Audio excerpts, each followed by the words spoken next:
నా వీడియోలు ఫాలో అయ్యే వాళ్ళకి మొన్ననే ప్రస్తావించా. మహారాష్ట్రని 2 ప్రయోగశాలగా చేసుకున్నారు 2 వర్గాలు కూడా.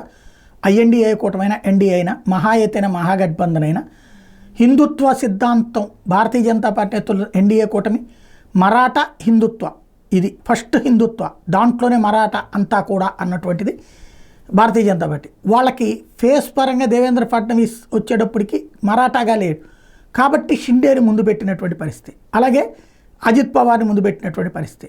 అదే సందర్భంలో మరాఠా మైనారిటీ మాదిగా అన్నటువంటి కాన్సెప్ట్ త్రిబుల్ ఫార్ములా తీసుకున్నటువంటి మహాగఠబంధన్, ఈ రెండిటి మధ్యన ప్రయోగం చేస్తున్నారు. హిందువులని చీల్చి మైనారిటీలతో కలిపి కులం పరంగా హిందువులు చీల్చి ఓటు సాధించేటటువంటి దిశలో అడుగులు వేసింది మహాగఠబంధన్.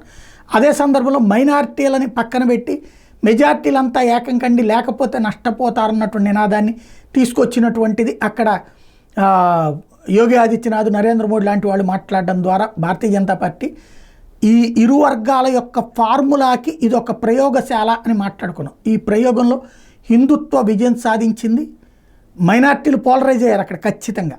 అదే సందర్భంలో హిందువులు పోలరైజ్ అయ్యారు అనడానికి సాక్ష్యం మహారాష్ట్రలో ఘన విజయం.